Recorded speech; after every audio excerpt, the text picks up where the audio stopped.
Welcome to the Tech Egg. Don't get scrambled. Enjoy the video. In this video, I will explain how to make a Dodge Viper. Start by planning the chassis, engine, and safety systems, then source parts from reputable suppliers. Keep your workspace organized and document every modification to stay legal and safe. Consult manuals and community forums for detailed measurements and wiring diagrams before you begin any fabrication.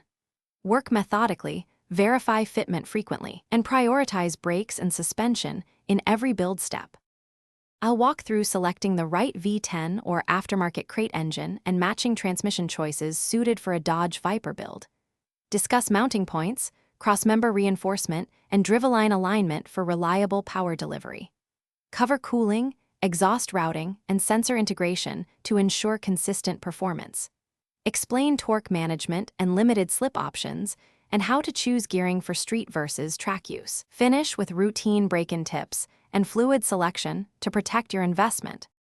In this section, I explain chassis reinforcement, roll cage design, and crash safety without sacrificing handling.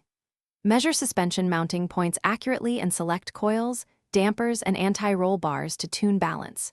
Install a compliant roll cage, proper harness mounts, and energy-absorbing seats to meet safety goals.